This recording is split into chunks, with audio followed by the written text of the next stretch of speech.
नमस्कार, मी प्रतीक्षा. न्यूज 24 मराठीमध्ये आपल्या सगळ्यांचं स्वागत आहे. तर चला बोलूयात आजच्या महत्त्वाच्या घडामोडींकडे.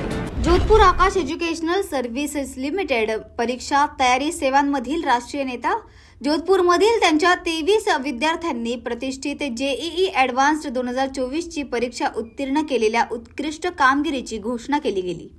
ही उल्लेखनीय कामगिरी त्यांच्या कठोर परिश्रम, समर्पण आणि उच्च दर्जाच्या प्रशिक्षणाचा दाखला आहे. IIT मद्रासने निकाल जाहीर केले आहेत. त्यात उल्लेखनीय विद्यार्थ्यांमध्ये माधवन सैनी, श्रेयांशी चौधरी, भावित गोयल, गिरिराज लखानी आणि दिनेश यांचा समावेश आहे. जेईई ॲडव्हान्सची तयारी करण्यासाठी विद्यार्थी AESLच्या क्लासरूममध्ये प्रोग्राममध्ये नाव नोंदणी करतात, जी जागतिक स्तरावर सर्वात कठीण प्रवेश परीक्षांपैकी एक मानली जाते. विद्यार्थ्यांच्या या असामान्य कामगिरीबद्दल त्यांचे अभिनंदन करताना आकाश एज्युकेशनल सर्व्हिसेस लिमिटेडचे प्रादेशिक संचालक श्री अखिलेश दीक्षित म्हणाले, आम्ही विद्यार्थ्यांचे त्यांच्या कठोर परिश्रम आणि समर्पणाचे अभिनंदन करतो. पालकांनाही त्यांच्या भावी प्रयत्नांसाठी शुभेच्छा देतो, असेही ते यावेळी म्हणाले. Bureau report, Prachi Saxena, Jodhpur. उद्देश्य है वो जेई एडवांस एग्ज़ाम में बच्चों की अपार सफलता के लिए है और इसके लिए मैं आप सभी का स्वागत और आभार करता हूं. मैं Satish Tiwari, senior assistant director, cluster business head Digvijay Singh ji, शाखा प्रबंधक रितेश जी और एकेडमिक हेड इंदर कुमार जी की ओर से आप सभी का बहुत स्वागत करता हूं. नेशन वाइड यदि मैं इस रिजल्ट को आपके साथ साझा करूं तो टॉप 100 में 8 बच्चों ने इस यहाँ पर रैंक अर्जित की है. 500 में 53 स्टूडेंट हैं और 96 ऐसे स्टूडेंट हैं जिन्होंने टॉप 1000 में नेशन वाइड रैंक ली है और टोटल आकाश इंस्टीट्यूट के 3081 बच्चों ने इस एग्ज़ाम को रैंक के साथ अर्जित किया है.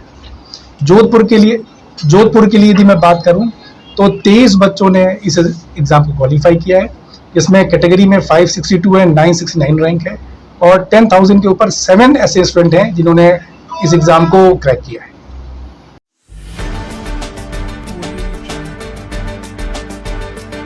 सरकारी जमिनींच्या खरेदी विक्रीवर अतिक्रमण होणे ही आता नित्याची बाब झाली आहे. मात्र जिल्ह्यातील जयपूर विकास गटात महसूल कर्मचाऱ्यांच्या संगनमताने शासकीय वनजमिनींचं अतिक्रमण होत असल्याचा धक्कादायक प्रकार समोर येत आहे.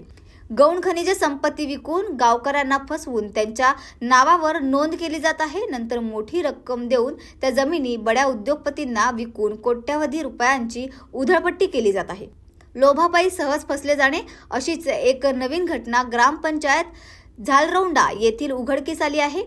येथील सुमारे 42 एकर मोठी वृक्ष वनजमीन एका उद्योजकाला दलाल व काही ग्रामस्थांनी पटवारी व महसूल यांच्या संगनमताने विकली आहे. पैशाच्या लोभापायी निरीक्षक शिकारीनारचे रहिवासी पत्रकार अनिल चंद्रा यांनी तहसीलदारांकडे तक्रार केली. बऱ्याच वेळानंतर तपासासाठी एक पथक तयार होऊन घटनास्थळी पोहोचले. मात्र पटवारीनं केवळ जबाब नोंदवून पंचनामा तयार केल्यानं ग्रामस्थांचे मत जाणून घेतल्याशिवाय अद्यापही निष्पक्ष कारवाई होण्याची शक्यता फारशी दिसत नाहीये. आता तहसीलदार हे प्रकरण किती गांभीर्याने घेतात आणि वरिष्ठांना काय माहिती देतात हे पाहायचे आहे. अधिकाऱ्यांनी त्याच्या तपासात मत व्यक्त केलं आहे. मेरा नाम सबीर कुमार मांडले है. मैं पटवारी अभी झालरौंदा का अतिरिक्त प्रभार में हूँ. मेन मुख्यालय मेरा सलनी है और मैं यहाँ झालरौंदा के 34 नंबर कसरा का शिकायत किए थे, वहाँ कलेक्टर ऑफिस में उसके जांच के लिए आया हूँ. सर, जांच में प्राथमिक रूप से आपने क्या पाया? वही ग्रामवासियों से पूछताछ किया गया. ग्रामवासियों का कहना है कि ज़मीन पहले भूमिदान में मिला हुआ था, है ना, उसमें का कुछ 10 खसरा है, उसका बिक्री उक्री किया है वो लोग. सर, भूमिदान की ज़मीन को बेच सकते हैं क्या?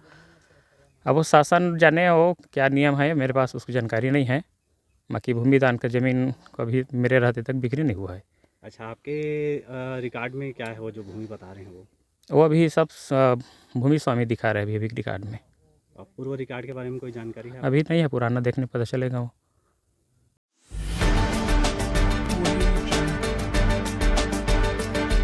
मराठा आरक्षणासाठी मराठा आंदोलक मनोज जरांगे पाटील गेल्या 5 दिवसांपासून अंतरवली सराटी येथे उपोषणाला बसले होते. आज मंत्री शंभूराज देसाई यांनी मनोज जरांगे पाटील यांची भेट घेतली व मनोज जरांगे पाटील यांनी त्यांच्या हस्ते उपोषण सोडले. मात्र त्यांची तब्येत खालावल्यामुळे त्यांना उपचारासाठी छत्रपती संभाजीनगर येथील गॅलेक्सी हॉस्पिटल येथे दाखल करण्यात आले असून त्यांच्यावर सध्या उपचार सुरू आहेत. तर या होत्या आजच्या महत्त्वाच्या घडामोडी. अशाच महत्त्वाच्या घडामोडींसाठी पाहत रहा न्यूज 24 मराठी.